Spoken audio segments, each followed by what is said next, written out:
bohong. Aku hanya memikirkan satu peraturan penting. Kenapa kau lakukan hari ini kalau kau bisa melakukannya besok? Few moments later.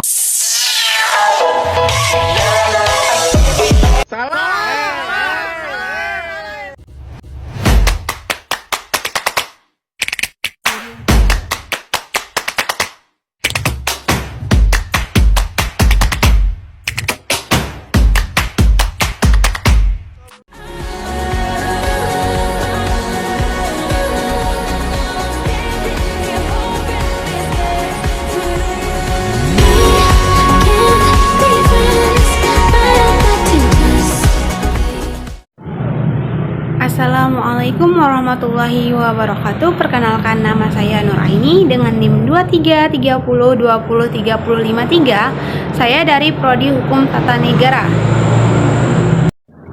Dalam video ini, saya akan menjelaskan tentang konsep al-hukumah atau pemerintahan di dalam Islam. Nah, apa itu pemerintahan di dalam Islam dan apa itu pemerintahan biasa? Baik, di sini saya akan menjelaskan tentang apa itu pemerintahan.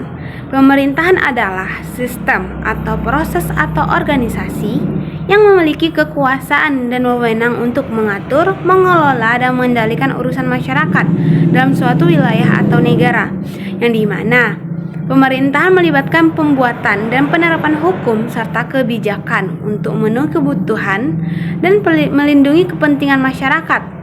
Negara memiliki otoritas membuat undang-undang dan kebijakan secara otonom, tanpa harus tunduk pada hukum agama tertentu. Baik, apa itu pemerintahan Islam? Pemerintahan Islam adalah pemerintahan yang berlandasan hukum Allah dan syariat Islam, yang dimana tujuannya adalah menegakkan keadilan, menjaga agama, dan mengatur kehidupan umat secara menyeluruh sesuai dengan ajaran Islam. Dalam pemerintahan Islam, kedaulatan tertinggi berada pada Allah Subhanahu wa Ta'ala dan syariat Islam sebagai hukum Tuhan yang mutlak. Sedangkan manusia hanya menjalankan amanah sebagai pemimpin di bumi, yang dimana dalilnya adalah pada Quran surah Al-Maidah ayat 120 yang artinya, kepunyaan Allah lah kerajaan langit dan bumi dan apa yang ada di dalamnya, dan Dia Maha Penguasa dari segala sesuatu. Sedangkan ada juga terdapat pada dalil surah Al-Fatir ayat 39 yang dimana artinya adalah, Dialah yang menjadikan kamu sebagai khalifah di bumi.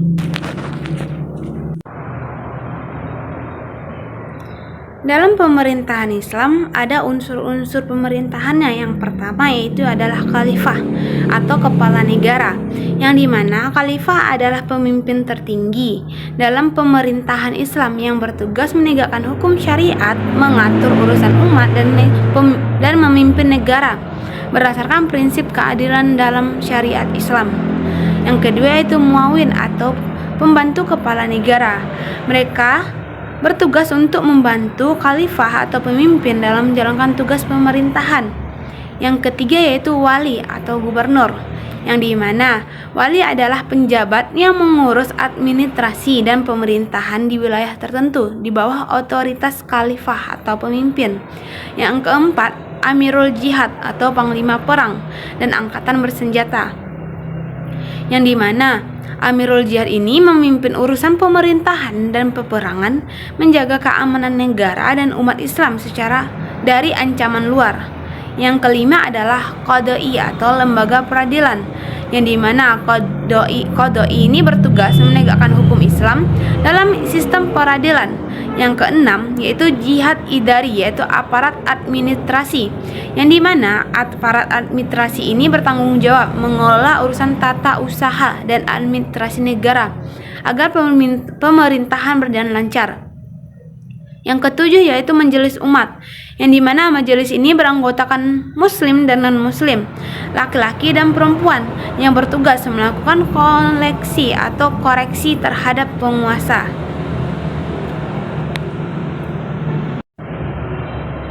Baik, selanjutnya adalah sistem pemerintahan Islam, yang dimana sistem pemerintahannya adalah sistem politik yang berdasarkan yang berlandaskan pada syariat Islam, yang dimana kedaulatan tertinggi berada di tangan Allah dan hukum syariat sebagai sumber hukum utama.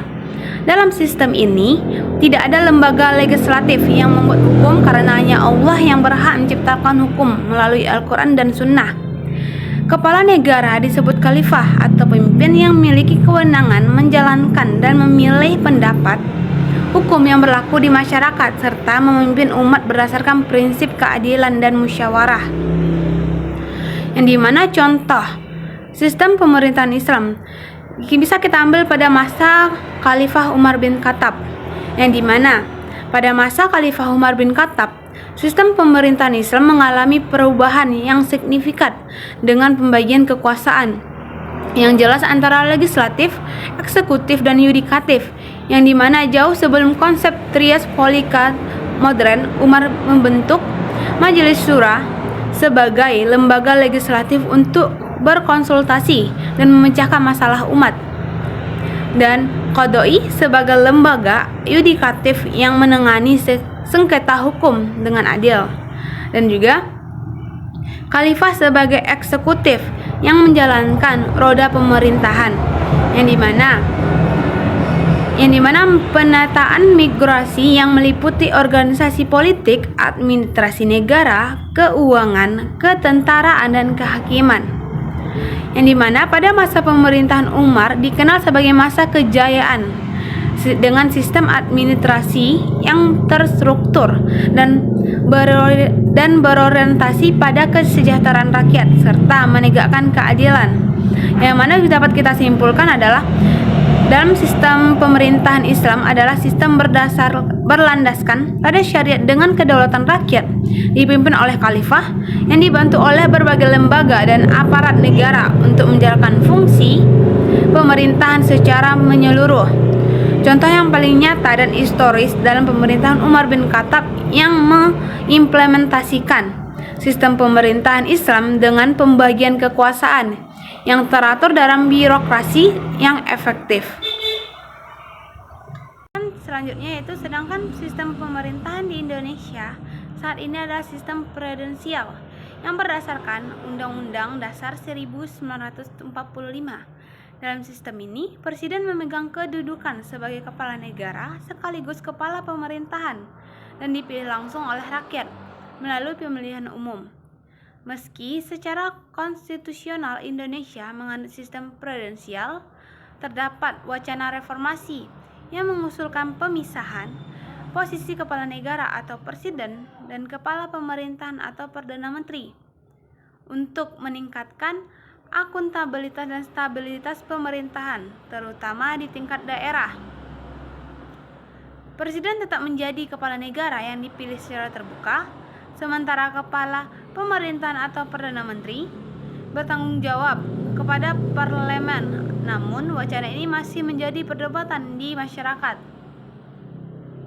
Nah, secara keseluruhan, sistem pemerintahan di Indonesia saat ini adalah sistem presidensial dengan presiden sebagai kepala negara dan pemerintahan yang dipilih langsung oleh rakyat, memiliki kekuatan eksekutif yang signifikan serta adanya pemisahan kekuasaan yang jelas antara eksekutif dan legislatif demi menjaga keseimbangan dan stabilitas politik. Baik, sekian video yang dapat saya jelaskan tentang konsep al-hukumah atau pemerintahan di dalam Islam. Saya tutup dengan Assalamualaikum warahmatullahi wabarakatuh.